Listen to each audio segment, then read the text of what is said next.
पर एहसान नहीं करती। घर का काम तेरी जिम्मेदारी है, वो तो तुझे करना ही होगा। माँ जी, जिम्मेदारी सिर्फ मेरी नहीं है, खुद तो आप कुछ करती नहीं है, सारा का सारा काम मुझसे ही करवाती हैं। ऐसे ही किरण और रश्मि की बहस बहुत बढ़ जाती है। तब अंबर कहता है, माँ रश्मि प्लीज चुप हो जाओ आप दोनों। अब रश्मि पैर पटकते हुए गुस्सा होकर अपने कमरे में चली जाती है और अपने कमरे का दरवाजा बंद कर देती है। रश्मि के जाने के बाद मुकेश किरण से कहता है, रश्मि अभी बच्ची है किरण, तुम भी अपनी उम्र का लिहाज करो। रश्मि बाहर में पली बड़ी लड़की है, उसके लिए गांव के माहौल में रहना आसान काम नहीं है। तुम्हें घर के कामों में रश्मि की मदद करनी चाहिए। हाजी, आप अपना ज्ञान अपने पास ही रखिए। ऐसा कहकर किरण भी अपने कमरे में चली जाती है। अब शाम हो जाती है, खाना बनाने का समय हो जाता है। किरण मन में सोचती है, रश्मि अपने कमरे से अभी तक बाहर नहीं आई है। अगर वो बाहर नहीं आई तो खाना कौन बनाएगा? हे भगवान, कहीं मुझे ही खाना बनाना ना पड़ जाए। तभी अमर घर आता है तो सोफे पर बैठा मुकेश कहता है, अमर बेटा, पूरा दिन हो गया, रश्मि अपने कमरे से बाहर नहीं निकली है, जरा तू रश्मि से बात करने की कोशिश तो कर। जी पिताजी। अब अमर दरवाजे के पास जाता है और कहता है, रश्मि दरवाजा खोलो प्लीज, दरवाजा खोलो, मुझे तुमसे बात करनी है।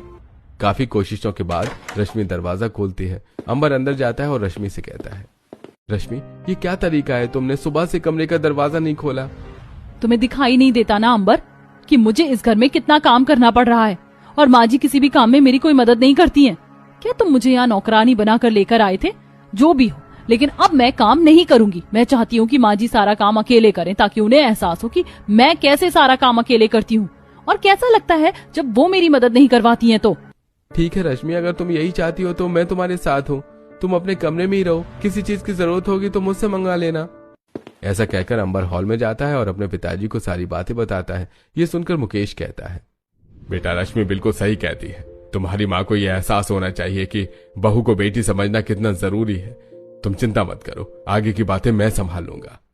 अब किरण हॉल में आती है और मुकेश से कहती है, किरण रश्मि बहू ने काम करने के लिए साफ मना कर दिया है। देखो किरण, अभी रश्मि बहुत गुस्से में है, इसलिए उसे ज्यादा कुछ कहना ठीक नहीं है। अब जब तक उसका गुस्सा शांत नहीं हो जाता तब तक घर का काम तुम कर लो। हाँ तो ठीक है, वैसे भी रश्मि के आने से पहले घर का सारा काम मैं ही तो करती थी, फिर कर लूंगी, उसमें क्या रखा है। अब किरण रसोई में जाती है और सभी के लिए खाना बनाती है और सबको परोस देती है। अंबर अपनी माँ से कहता है, माँ मैं अपना और रश्मि का खाना कमरे में ही ले जा रहा हूँ, इसी बहाने वो भी खा लेगी। हाँ बेटा, ये सही रहेगा, तू कमरे में खाना खा ले जा। अंबर अपने कमरे में खाना लेकर चला जाता है। फिर किरण भी अपने पति के साथ खाना खाती है। उसके बाद वो सारे झूठे बर्तन किचन में ले जाती है। फिर वो बर्तनों को धोती है, फिर रसोई साफ करती है।